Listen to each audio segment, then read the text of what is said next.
discussion on national integration, Sayyid Adnan Kakakhel Sahib, seat number 93, Jamiatul Ulum Islamia, Banori Town, Karachi se ताल्लुक है इनका. Jamia उलूमुल Islamia Binori town Karachi. मेरे साथियों ने कल भी इस मौजू के ऊपर बहुत अच्छी बातें की. आज कोशिश करूंगा उन्हीं बातों की रोशनी में इसको बिल्कुल मुख्तसर अंदाज में पेश करूं. इसमें दो राय नहीं है कि हमारा सबसे बड़ा बहरान नजरियाती यकजहती, फिक्री वहदत और इत्तेहाद और इत्तेफाक से महरूमी है. मगर सोचने की बात यह है कि ये महरूमी 58 साल गुजरने के बावजूद अभी तक क्यों है. उसकी वजह यह है कि वो जो बुनियादी प्लेटफॉर्म दिया गया था कि पाकिस्तान का मतलब क्या, ला इलाहा इल्लल्लाह, उस पर कंफ्यूजन्स पैदा कर दी गई. एक सोचे समझे मंसूबे के तहत अभी तक पूछा जा रहा है कि पाकिस्तान क्यों बनाया गया था, कायद का विजन क्या था. क्या ये चीजें बहुत क्लियर नहीं है? और क्या इस सवाल का जवाब मैं या आप दे सकते हैं या वो नस्ल दे सकती है जिसने तख्लीक पाकिस्तान के खाके में अपने खून से रंग भरा था. ये उनकी रूहों के साथ मजाक है, ये उनकी रूहों के साथ मजाक है, ये उनकी कुर्बानियों का मजाक है कि जी आप तो कट मरे, हमें समझ ही ना आया कि आपका मसला क्या था. हमारा दूसरा बड़ा मसला अमन व अमान की दिगरगू सूरत हाल है और बदकिस्मती से इसको बाज औकात कहा जाता है कि इस्लाम जिम्मेदार है. हालांकि कुरान का मुताला बताता है कि सबसे ज्यादा इस्लाम अमन व अमान के ऊपर जोर देता है. इब्राहीम अलैहिस्सलाम की दुआ तो जरा देखिए. मईशत की बात बाद में करते हैं, इकोनॉमी की बात बाद में करते हैं, पहले अमन की बात करते हैं. फरमाते हैं रब्बि जअल हाज़ल बलद आमिना, इलाही मेरी इस बस्ती को अमन का गहवारा बना दे. फिर फरमाते हैं वर्ज़ुक़ अहलहू मिनस समरात, इसमें रहने वालों को इनकी मईशत भी ठीक कर दीजिए. और अल्लाह ताला भी जब अपने इनामात गिनवाते हैं तो फरमाते हैं इब्राहीम अलैहिस्सलाम को कि वइज़ जअलनल बैत मसाबतन लिन्नासि व अमना, हमने आपको एक ऐसी जगह बसाया जिसको बार बार आने की जगह और अमन का गहवारा बनाया. ये तो बात बिल्कुल वाज़े है. मसला ये है हमारा अमन व अमान तबाह क्यों हुआ, हमारा नौजवान किस तरह दहशतगर्दों का आला बना और हम रोज बरोज लाकानूनियत की दलदल में क्यों धंसे जा रहे हैं. जनाब सदर, नोट करने की बात है कि ये सबक उसको किसी मजहब ने नहीं सिखाया, ये सबक उसको किसी दीन ने नहीं बताया. ये तबकाती तफरीक, इस्तेहसाली निजाम, टैलेंट की बेकदरी, तालीमी ढांचे का खोखलापन, बे इंतहा करप्शन और इख्तियारात के नाजायज इस्तेमाल वो खौफनाक मसाइल हैं जो नौजवान को इस तरफ लेकर गए हैं. आप ये मसाइल हल कर दीजिए, आप ये मसाइल हल कर दीजिए, फिर देखिए ये नौजवान दहशतगर्द है या अमन पसंद है. हमारा तीसरा सबसे बड़ा मसला जो इस वक्त बहुत अहमियत का हामिल है, जमहूरी रिवायात का फुकदान है. हम अभी तक हकीकी जमहूरी कल्चर और अवामी मैंडेट के एहतराम के माहौल को पैदा करने में नाकाम रहे हैं. टूटती बनती असम्बलियों, इंतखाबी धांधलियों और जनाब सदर अहम कौमी मसाइल में पार्लियामेंट को बाईपास करने की रिवायात ने अवाम का एतमाद मौजूदा पॉलिटिकल सिस्टम से उठा दिया है. इसके लिए हमें अपने उस पड़ोसी मुल्क से सबक सीखना चाहिए जहां से मुशाहिद साहब तशरीफ लाए हैं और आप अनकरीब जाने वाले हैं. उनकी और हमारी तारीख आजादी एक ही है.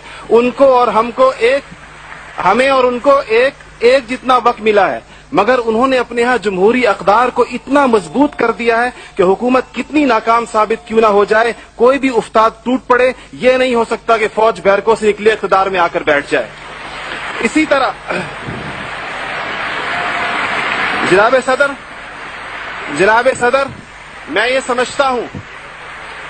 समझता हूं कि आज इस हॉल में लगी हुई कायद की तस्वीर आपसे पूछ रही है, आगे आप खड़े हुए हैं कि जनरल तुम तो सरहदों के रखवाले हो, तुमको ईवान इख्तिदार की राह किसने दिखाई है. और जनाब आला, हमारा तीसरा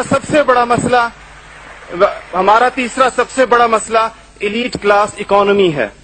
आपके आदादो शुमार के जादूगर कह रहे हैं कि मईशत तरक्की कर रही है, ज़र मुबादला के ज़खायर बढ़ रहे हैं, कर्जे कम हो गए हैं, कशकोल टूट गई है. आप बार बार कहते हैं पहले हम मांगने जाते थे, अब हम देने जाते हैं. और अवाम हैरान है कि खुदाया क्या माजरा है. मईशत तरक्की कर रही है, गरीब का चूल्हा बुझ रहा है, ज़र मुबादला के ज़खायर बढ़ रहे हैं, पेट्रोल की कीमतें आसमान से बातें कर रही हैं, रुपए की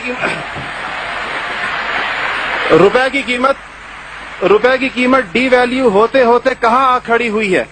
اور اس کے بعد ایک اور بات جناب صدر، آپ نے کہا کہ بسنت منانے سے کچھ نہیں ہوتا. اسلام تفریح سے ہرگز منع نہیں کرتا، بلکہ صحت مند تفریح کی حوصلہ افزائی کرتا ہے، مگر خدارا محروموں لاچاروں کی آرزوؤں کے مزار پر دھما چوکڑی نہ مچائی جائے. دیکھیں اسلام یہ کہتا ہے اگر ایک گھر کے اندر ایک عجیب تاثر ہے، ٹھیک ہے لوگ انفرادی طور پہ پتنگ اڑائیں، کوئی اس کو حرام نہیں کہتا، مگر جب ایک غریب دیکھتا ہے کہ میرے پیٹ میں روٹی نہیں، میرا صدر پتنگ بازی کر رہا ہے، تو وہ یوں سمجھتا ہے کہ ہمارے درمیان کوئی گیپ ہے. آپ بالکل وہ سمجھتا ہے. غریب کہتا ہے کہ میں غریب دیکھتا ہے، غریب آپ کو اس کے احساسات کا بالکل اس طرح لگتا ہے ایک گھر کے اندر میت پڑی ہو اور آپ دوسرے گھر کے اندر ڈرم بجائیں کہ میں تو آزاد ہوں، غم تو تمہارا ہے میرا نہیں ہے. تو اس کو کوئی بھی اس کی اجازت نہیں دے گا، کوئی بھی مذہب کہے گا کہ نہیں، اس کا احساس کیجئے، اس کے اشک شوئی کریں، اس کو سینے سے لگائیے. اس کے علاوہ جناب صدر ایک بہت اہم بات جو ہم محسوس کرتے ہیں کہ بعض مسائل آپ کے لہجے کی کرختی کی وجہ سے خراب ہوتے ہیں. آپ بلوچستان کے عوام سے کہتے ہیں تمہیں ہم وہاں سے ہٹ کریں گے، تمہیں پتہ ہی نہیں چلے گا ہم نے تمہیں کہاں سے ہٹ کیا ہے. یہ چیزیں آپ قوم کے بڑے ہیں، آپ کو بالکل قوم سے اس انداز میں گفتگو کرنی چاہیے جس طرح آپ اپنے بیٹے بلال سے گفتگو کرتے ہیں. آپ کو اس کے جناب صدر آپ کا لہجہ جو ہے، وردی کی بات میری بہن نے کی، وردی کی بات تو آپ نے خود 14 کروڑ عوام سے کہا تھا میں 31 دسمبر کو اتار دوں گا، پھر قوم کے وسیع تر مفاد میں آپ وعدے سے مکر گئے. تھینک یو جی، شکریہ، مہربانی، تھینک یو. آپ کا ٹائم ہو گیا ہوگا جی.